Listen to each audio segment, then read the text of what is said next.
Hi, I am Silver Wolf 1929 and this is my first video.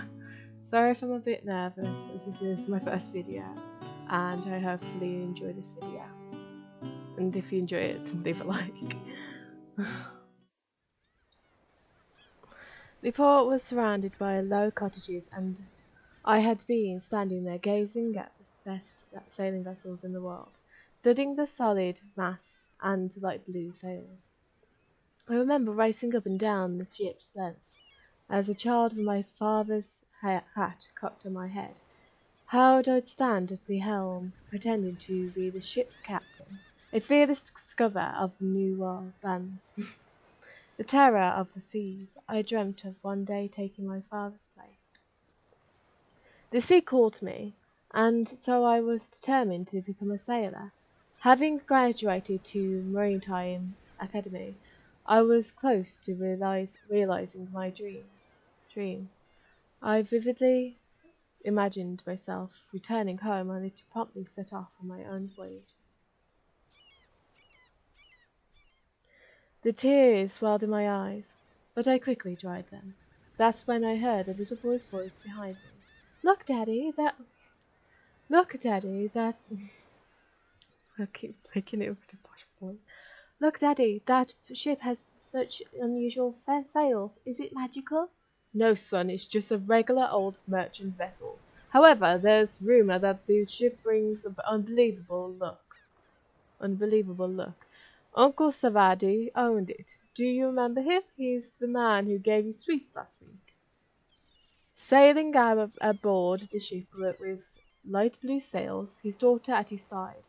He was never late for an arrival, and had always managed to safely make his way through any storm until she left, that is.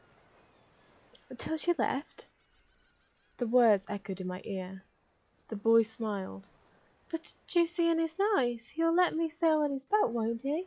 I doubt it, you see. After his daughter left, business took a turn for the worse, and now he is ill. The ship has a new owner.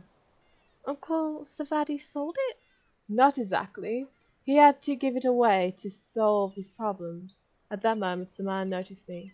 Seemingly recognizing who I was, he greeted me with a slight nod, despite appearing bewildered at my presence.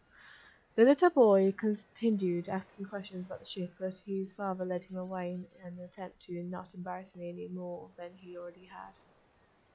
Problems? Their conversation brought me back to reality.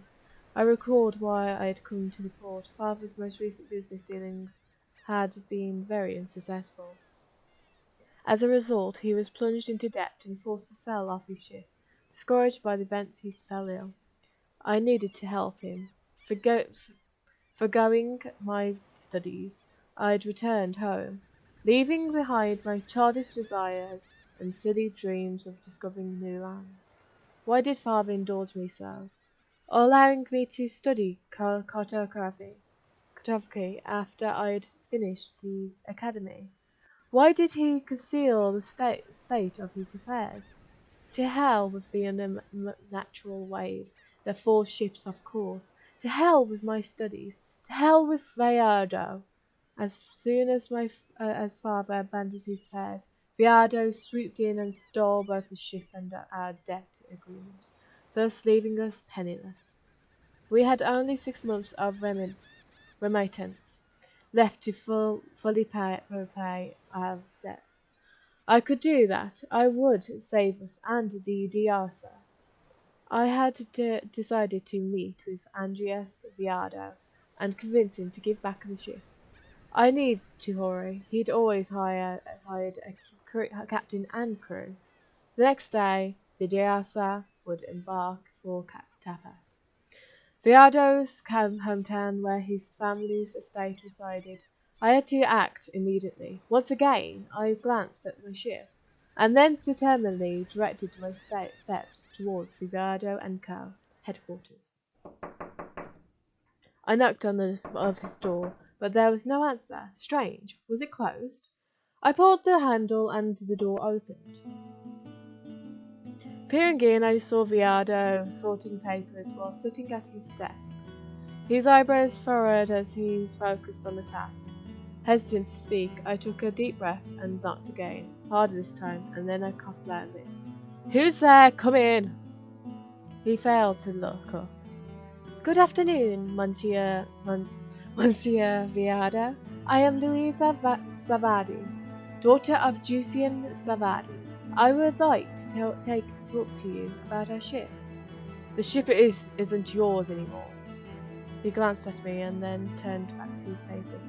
"The years has yet to finish, and so I thought I could." "You can do nothing, young lady. Don't have any delusions. Your father told me about you and even referred for you as a captain.